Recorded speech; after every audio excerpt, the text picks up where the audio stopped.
8 millions de dollars pour une usine de tomates. Le déclic paraît presque trop petit pour être sérieux. À l'échelle des grands programmes, ce chiffre ressemble à une note de bas de page, mais au Burkina Faso, il devient un signal. Produire, transformer, vendre sur place, puis étendre la logique aux routes, au solaire et aux soins, secteur après secteur. Que signifie, pour ceux qui suivent les Burkina Faso News, que cette trajectoire soit assumée par Ibrahim Traoré comme une méthode et non comme un simple symbole? Si la cadence tient, l'idée peut durer. Ce récit ne promet pas une success story instantanée ni un modèle exportable clé en main. Il propose autre chose, comprendre, en suivant des faits précis, comment une série de choix concrets peut modifier durablement la trajectoire d'un pays enclavé, soumis à des contraintes économiques, énergétiques et logistiques lourdes. L'enjeu dépasse la réussite technique de quelques GNE ou quelques chantiers, il touche à une question centrale. Un État peut-il renforcer sa souveraineté économique sans retomber dans une dépendance extérieure déguisée, ni s'isoler de son environnement régional? Dans le cas du Burkina Faso, l'approche portée par Ibrahim Traoré repose sur une promesse claire: transformer des investissements modestes en leviers cumulatifs capables de résister aux chocs, qu'ils soient climatiques, sécuritaires ou commerciaux. Le bénéfice pour le lecteur est si précis. Disposer d'une grille de lecture factuelle pour distinguer ce qui relève du symbole politique et ce qui constitue un changement structurel mesurable. Car si la dynamique observée fonctionne, elle interroge bien au-delà du Sahel. Elle questionne la manière dont des sociétés fragilisées peuvent reconstruire de la capacité d'action, non par l'attente, mais par l'organisation progressive de leurs propres ressources. 8 millions de dollars ont suffi à inverser une inertie ancienne et plus de 300 000 personnes bénéficient désormais de l'électricité issue du programme solaire Yellen. Ces deux chiffres, modestes en apparence, constituent la mini-révélation centrale. Ils montrent comment une contrainte structurelle peut devenir un levier productif lorsque les investissements sont pensés comme des points d'appui successifs plutôt que comme des projets isolés. Pour comprendre cette logique, il faut revenir au point de départ. Pendant des années, une part importante des récoltes maraîchères du Burkina Faso se perdait faute de débouchés locaux. Les produits quittaient rarement les champs ou arrivaient trop tard sur des marchés inexistants. L'ouverture d'une usine de transformation de tomates change cet équilibre. Elle crée un acheteur stable, fixe un prix prévisible et introduit une première transformation de valeur sur le territoire national. Ce geste initial paraît limité, mais il réorganise déjà les comportements économiques.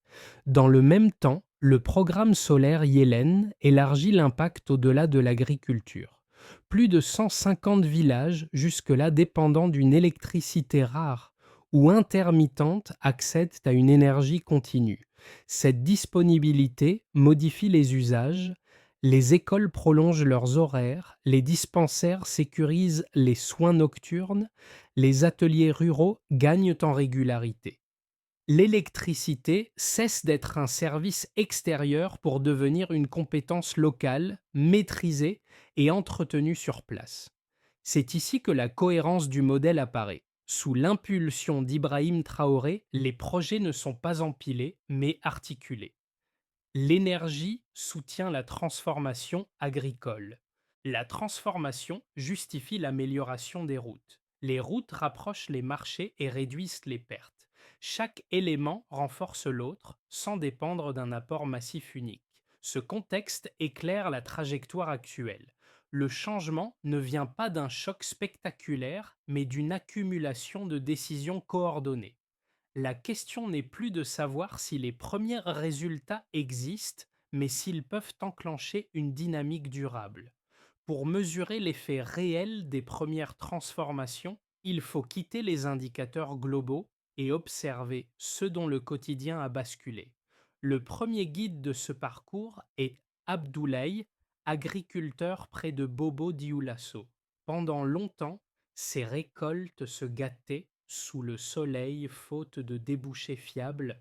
L'ouverture de l'usine de transformation change la donne. Il découvre un acheteur régulier, des délais clairs et une stabilité de revenus qui lui permet enfin de planifier ses saisons. Autour de lui, la coopérative s'organise différemment, mutualise le transport et réduit les pertes post-récolte. Plus au nord, Aïcha incarne une autre facette de l'impact précoce. Formée dans un programme solaire local, elle assure désormais la maintenance des panneaux d'un village sahélien. Son travail ne se limite pas à une tâche technique. Il garantit la continuité de l'électricité pour les soins de nuit, l'éclairage des écoles et l'activité des ateliers.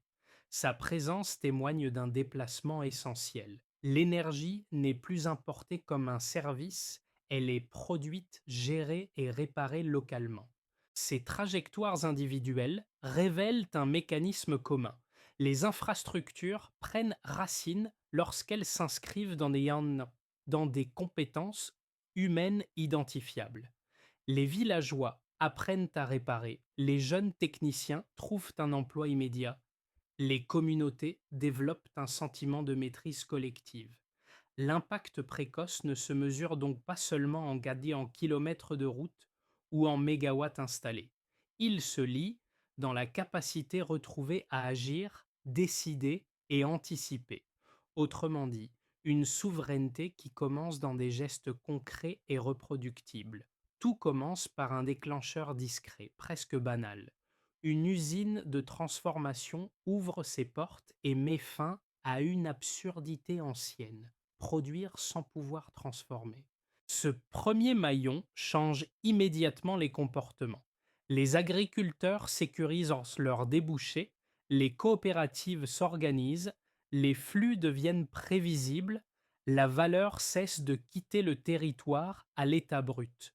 Ce signal, modeste en apparence, installe une confiance nouvelle. Il prouve qu'un modèle intérieur peut fonctionner sans attendre une intervention extérieure massive. Le second mouvement accélère la dynamique. Le programme solaire Yellen entre en scène et redistribue les équilibres. L'énergie, autrefois rare et coûteuse, devient continue et maîtrisée localement. Les villages prolongent leurs activités après le crépuscule. Les ateliers s'équipent. Les écoles adaptent leurs horaires. Les dispensaires sécurisent les soins nocturnes. Et cette disponibilité énergétique ne crée pas seulement du confort. Elle transforme l'économie informelle en économie productive. Une idée circule alors: si la lumière vient du village, la décision peut aussi venir du village. Le climax survient lorsque les infrastructures cessent d'évoluer séparément. Le chantier routier reliant le Burkina Faso à la Côte d'Ivoire agit comme un pivot. Les délais de transport se contractent, les coûts logistiques diminuent, les marchés se rapprochent. Les régions longtemps isolées rejoignent le rythme national. Les commerçants franchissent des distances jugées autrefois impraticables. Les produits transformés trouvent plus facilement des débouchés. L'économie commence à respirer de manière plus homogène. À ce stade, les secteurs ne progressent plus en parallèle, mais en interdépendance. L'agriculture alimente la transformation. La transformation justifie l'énergie. L'énergie soutient les hôpitaux et les ateliers. Les routes relient l'ensemble. Sous l'impulsion d'Ibrahim Traoré, cette articulation devient une méthode. Il exige des chantiers financés localement lorsque c'est possible, encourage la formation de techniciens nationaux et impose une discipline d'exécution. Pour beaucoup d'acteurs locaux, ce cadre marque un changement d'attitude autant qu'un changement structurel. Lorsque l'intensité retombe, une phase de rémanence s'installe. Les progrès ne dépendent plus uniquement d'une impulsion centrale. Les acteurs locaux s'approprient les outils. Les villages électrifiés réorganisent leurs horaires de travail. Les agriculteurs planifient leurs récoltes en fonction des capacités de transformation. Les jeunes techniciens créent des ateliers de maintenance. Les marchés régionaux s'ajustent à la nouvelle fluidité des routes. Cette rémanence est décisive. Elle indique que la transformation ne repose plus sur un événement isolé, mais sur une culture de production en train de se consolider. Les communes renforcent leurs capacités. Les initiatives citoyennes se multiplient. Les projets cessent d'être perçus comme des chantiers temporaires et deviennent des repères durables. L'enchaînement déclencheur, climax, rémanence révèle ainsi un arc rare, celui d'un changement qui s'auto-entretient. Le Burkina Faso n'avance plus par à-coups, mais par capillarité. Chaque amélioration ouvre la voie à la suivante. C'est cette continuité, plus que la vitesse, qui redéfinit la trajectoire nationale. Avant les premières réformes, moins de 40% des récoltes maraîchères atteignaient un marché structuré. Aujourd'hui, la transformation locale absorbe une part bien plus stable de la production. Ce basculement résume la logique de départ et de progression qui structure la méthode défendue par Ibrahim Traoré. Partir d'un état fragmenté, réduire les pertes visibles, puis consolider chaque gain par une infrastructure complémentaire. Le premier indicateur concerne la production agricole. Le pays enregistre une hausse de 40%, chiffre qui ne renvoie pas à une simple augmentation des volumes, mais à une stabilisation des cycles. Cette progression s'explique par trois mécanismes combinés. La réduction des pertes post-récolte grâce à la transformation locale, l'existence de débouchés réguliers qui sécurisent les prix et l'amélioration des routes qui rapprochent les zones de production des centres de transformation. Concrètement, les coopératives observent une rotation plus rapide des stocks, des revenus moins erratiques et une capacité nouvelle à planifier les saisons agricoles. Le deuxième indicateur touche aux échanges commerciaux. Les flux progressent de 25%, portés par la contraction des délais de transport et par la disponibilité d'une énergie continue dans les zones rurales. Ce pourcentage traduit l'entrée de producteurs auparavant marginalisés dans des circuits formels. Les marchés urbains reçoivent désormais des produits qui restaient confinés aux campagnes. Les commerçants élargissent leurs axes d'approvisionnement et peuvent anticiper leur livraison. La prévisibilité logistique réduit les coûts, renforce la confiance entre acteurs et attire des investissements locaux jusque-là hésitants. Le troisième indicateur concerne la santé publique. La mortalité infantile recule de 15%, résultat d'un ensemble de facteurs étroitement liés, l'électrification continue des dispensaires, la formation de personnels médicaux et la disponibilité d'équipements fonctionnels jour et nuit. Cette baisse ne relève pas d'un progrès abstrait. Elle correspond à un accès plus rapide aux soins d'urgence, à la conservation fiable des vaccins et à une fréquentation accrue des centres de santé. Les familles consultent plus tôt car les infrastructures inspirent désormais confiance. Pris isolément, ces chiffres pourraient sembler modestes à l'échelle internationale, mais leur force réside dans leur articulation. Aucun indicateur n'évolue seul. L'agriculture soutient le commerce justifie l'amélioration des routes. L'énergie rend possible les soins et la transformation. Cette cohérence transforme les données en systèmes plutôt qu'en trophées statistiques. Sous la direction d'Ibrahim Traoré, les chiffres servent d'outils de pilotage. Ils permettent d'ajuster les priorités, d'identifier les goulets d'étranglement et de consolider les maillons fragiles. La progression mesurée n'est pas présentée comme un aboutissement, mais comme un multiplicateur. Chaque gain devient un point d'appui pour le suivant. Ainsi, le passage du baseline au delta ne raconte pas une performance ponctuelle. Il décrit une orientation stratégique, faire de l'amélioration continue une méthode nationale. Les résultats ne promettent pas l'absence de choc futur, Ils indiquent toutefois qu'un pays enclavé peut transformer des contraintes structurelles en leviers mesurables, à condition de relier systématiquement les secteurs entre eux. Deux critiques majeures reviennent régulièrement lorsqu'on analyse la trajectoire actuelle du Burkina Faso. La première affirme qu'un modèle fondé sur l'autosuffisance relative risque d'isoler le pays à moyen terme.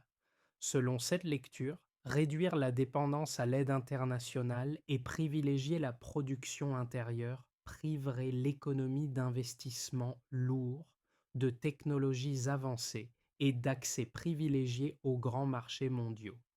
L'enclavement géographique est présenté comme une contrainte irréductible renforcée par l'absence d'accès direct à la mer.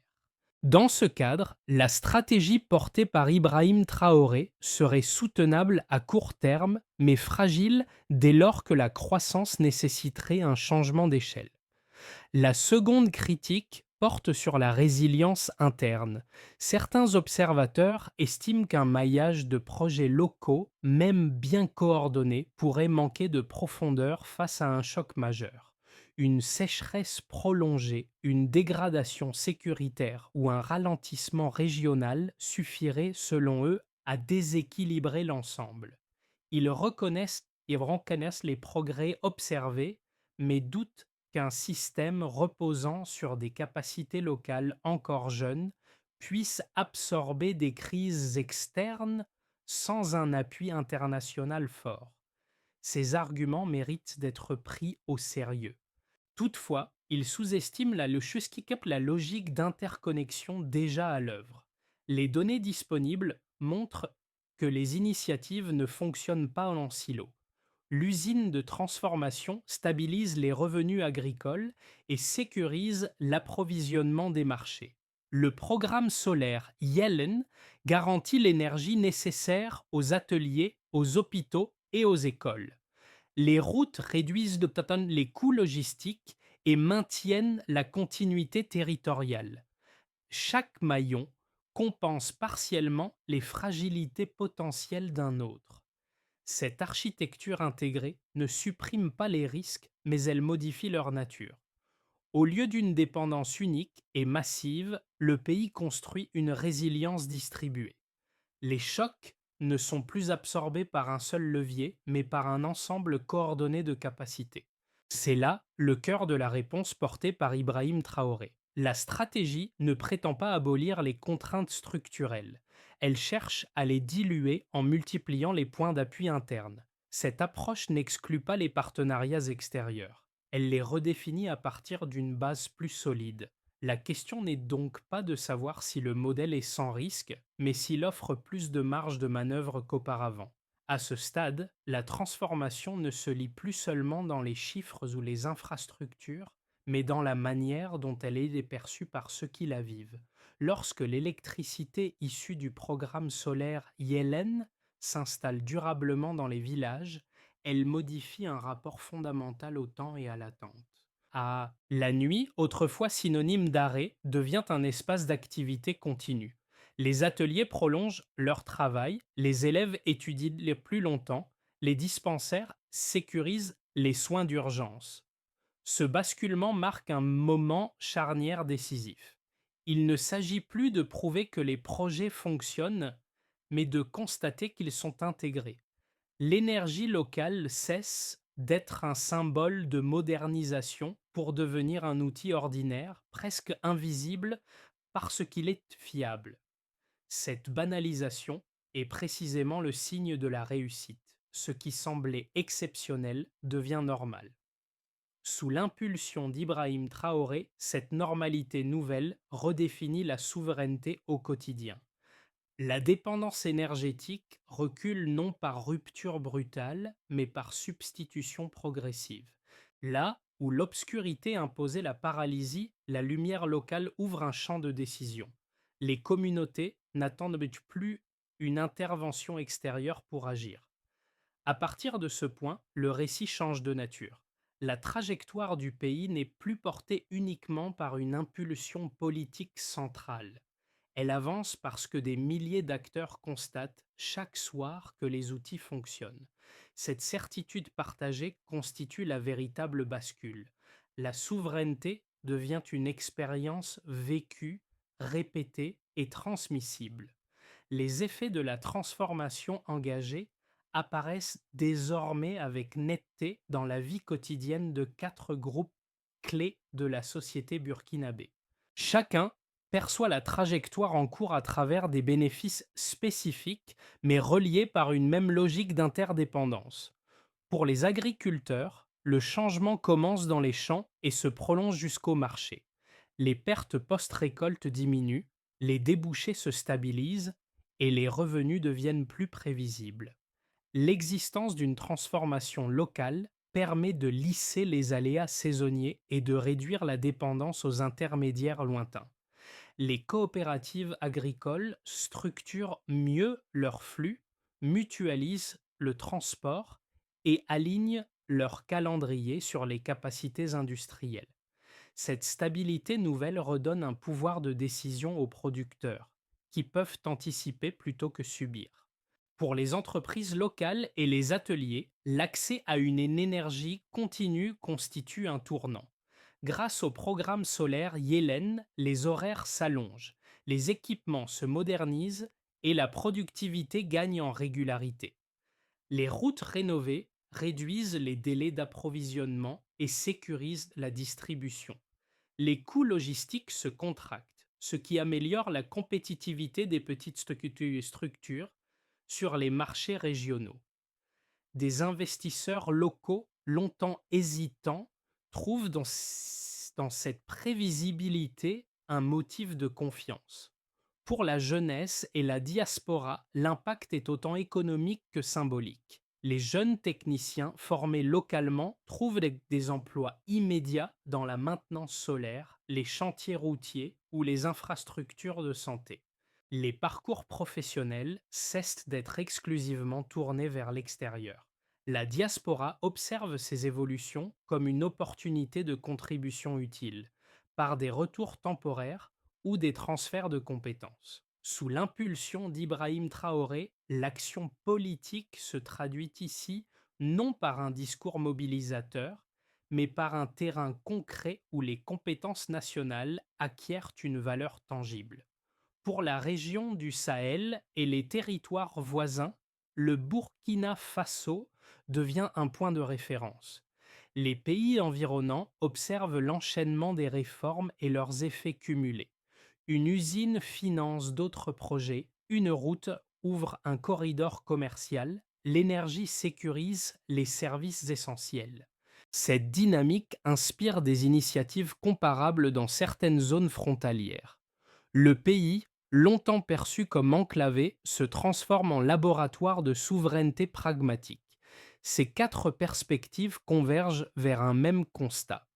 Les avancées ne sont ni isolées ni purement symboliques. Elles forment un écosystème où chaque groupe renforce les autres.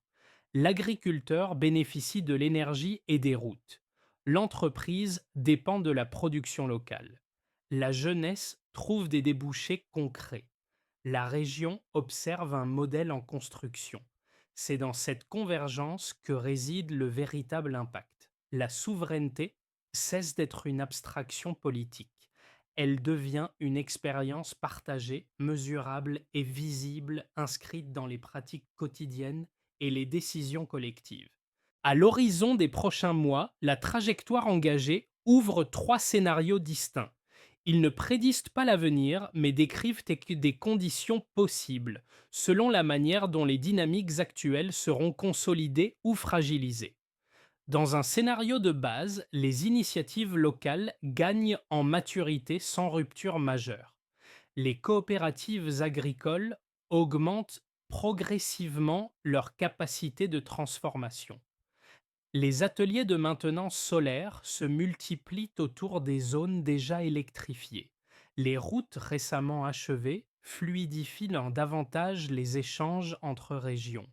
Le système progresse par ajustements successifs. Les écarts territoriaux persistent, mais se réduisent lentement. La souveraineté économique avance par stabilisation plutôt que par accélération. Dans un scénario optimiste, si la coordination s'intensifie, l'effet d'entraînement devient plus visible.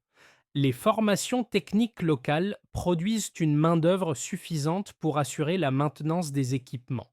Les communes harmonisent leurs projets et réduisent les doublons. Les flux commerciaux gagnent en densité, ce qui attire des investissements locaux supplémentaires. La diaspora s'implique davantage par des retours temporaires et des transferts de compétences. Dans ce cas, chaque secteur renforce les autres et la dynamique cumulative s'amplifie sans nécessiter de nouveaux chantiers lourds. Dans un scénario de tension, certaines zones peinent à maintenir leurs équipements. Les retards de maintenance s'accumulent, faute de personnel qualifié disponible partout. Les circuits de distribution fonctionnent de manière irrégulière. L'énergie reste présente, mais son exploitation est inégale. Le pays ne régresse pas, mais son rythme se fragmente. Les disparités régionales deviennent plus visibles, ce qui pèse sur la cohérence d'ensemble. Ces scénarios partagent un point commun. Aucun ne dépend d'un événement spectaculaire extérieur. Ils sont conditionnés par la qualité de l'exécution, la capacité de coordination et la continuité des compétences locales. La variable décisive n'est pas la taille des budgets, mais la solidité des liens entre agriculture, énergie, routes et services sociaux. La leçon méthodologique est claire. Si les acteurs privilégient l'entretien, la formation et l'articulation des projets existants, la trajectoire peut se renforcer. A l'inverse, si l'attention se disperse, les gains restent partiels. La question centrale devient alors un exercice de lucidité collective. Quelle priorité choisir pour que la dynamique observée reste cumulative plutôt que fragmentée? À ce stade du parcours, le récit cesse d'être uniquement descriptif. Il entre en résonance avec l'expérience de ceux qui l'observent, qu'ils soient proches ou éloignés du Burkina Faso. Trois niveaux d'identification apparaissent, chacun révélant une facette différente de la transformation en cours. Pour les observateurs extérieurs, l'histoire interroge la valeur de l'action locale. Voir une récolte stabilisée, un atelier fonctionner après la tombée de la nuit ou un dispensaire sécurisé rappelle que les changements durables naissent rarement de décisions spectaculaires. Ils prennent forme lorsque les infrastructures répondent à des besoins concrets et répétitifs. Cette leçon dépasse le Sahel. Elle concerne toute société confrontée à la fatigue institutionnelle ou à la rareté des moyens. Pour les acteurs associatifs, communautaires ou municipaux, le cas burkinabé agit comme un rappel pratique. Un projet gagne en force lorsqu'il est compréhensible, mesurable et appropriable. L'électricité n'est pas seulement installée, elle est entretenue. La route n'est pas seulement construite, elle est utilisée. La transformation agricole ne se limite pas à une usine, elle restructure des coopératives entières. Cette logique souligne l'importance de relier les initiatives plutôt que de les juxtaposer. Pour le lecteur individuel, enfin, le récit fonctionne comme un miroir plus intime. Il pose une question simple. À quel moment une communauté cesse-t-elle d'attendre et commence-t-elle à agir avec les moyens dont elle dispose? L'expérience burkinabé suggère une réponse progressive. La capacité d'action se construit lorsque chacun peut constater l'utilité immédiate de son effort, même modeste. Ce déplacement du regard est essentiel. Il montre que la souveraineté, au sens large, n'est pas une abstraction politique réservée aux États. Elle commence lorsque des collectifs retrouvent la maîtrise de leurs outils et de leurs choix. C'est cette proximité entre action et résultat qui transforme une trajectoire nationale en source de réflexion universelle. Pour que les acquis observés se consolident dans la durée, une feuille de route progressive se dessine, inspirée des principes mis en avant par Ibrahim Traoré, mais désormais traduite en actions mesurables. L'objectif n'est pas d'ajouter de nouveaux chantiers spectaculaires, mais d'augmenter la fiabilité de ceux qui existent déjà. D'abord, l'attention se porte sur la maintenance. Les communes doivent constituer des équipes locales dédiées à l'énergie, aux routes et aux centres de santé. La priorité est la continuité de service. Les indicateurs sont simples: taux de disponibilité des équipements, délai d'intervention, nombre d'heures de fonctionnement effectif. Sans cette base, les gains précédents s'érodent rapidement. Ensuite, il s'agit de la formation courte et ciblée. Les centres régionaux peuvent organiser des sessions axées sur la réparation solaire, la gestion de la chaîne du froid et l'entretien des infrastructures routières légères. Le critère de succès n'est pas le volume de diplômés, mais leur employabilité dans les 6 mois. Chaque technicien opérationnel renforce l'autonomie locale. Puis, l'objectif est de la coordination économique. En alignant coopératives, agricoles, transporteurs et unités de transformation, il devient possible de réduire les pertes et d'améliorer la rotation des stocks. Les volumes effectivement transformés, la régularité des livraisons et la diminution du gaspillage servent de mesure de pilotage. Après cela, il convient de l'intégration territoriale. Les projets portés par associations, comités villageois et petites entreprises doivent être inscrits dans un cadre partagé afin d'éviter les doublons. Le nombre de projets coordonnés à l'échelle communale ou régionale devient un indicateur clé. Enfin, un fil transversal relie l'ensemble: la transparence de suivi. Les données servent à ajuster, non à communiquer. Sous l'impulsion d'Ibrahim Traoré, cette logique transforme la souveraineté en processus continu, fait de gestes coordonnés plutôt que d'annonces ponctuelles. Au moment de refermer ce parcours, les visages croisés plutôt reviennent comme des repères silencieux. Abdoulaye dans ses champs, Aïcha devant ses panneaux solaires. Leurs gestes quotidiens forment le fil conducteur qui relie les choix politiques aux réalités humaines. Rien d'héroïque, rien de spectaculaire, mais une continuité patiente qui donne corps à la transformation engagée. Ce lien entre les individus et les infrastructures constitue la clé du modèle porté par Ibrahim Traoré. La souveraineté ne se mesure pas à la taille des budgets ni à la vitesse des annonces. Elle se lie dans la capacité d'un agriculteur à planifier sa saison, d'une technicienne à garantir la lumière toute la nuit, d'une communauté à maintenir ce qu'elle a construit. Les chantiers prennent de la valeur lorsqu'ils se prolongent dans la vie ordinaire. Le motif initial réapparaît alors avec évidence: une récolte qui ne pourrit plus, un village qui reste éclairé après le crépuscule. Ces détails, presque invisibles, expliquent mieux que tout discours pourquoi la dynamique tient. Ils rappellent que le changement durable ne repose pas sur un moment fondateur unique, mais sur la répétition de gestes simples, rendus possibles par des outils maîtrisés. C'est dans cette constance que s'inscrit l'émotion centrale du récit. Sous l'impulsion d'Ibrahim Traoré, la souveraineté cesse d'être une idée abstraite. Elle devient une pratique quotidienne, portée par ceux qui la vivent jour après jour sans bruit. L'histoire qui se dessine au Burkina Faso ne se referme pas avec la fin de ce récit. Elle dépasse un pays, un contexte ou une période donnée. Elle interroge plus largement la manière dont des sociétés, confrontées à des contraintes fortes, parviennent à recréer du mouvement sans attendre des solutions venues d'ailleurs.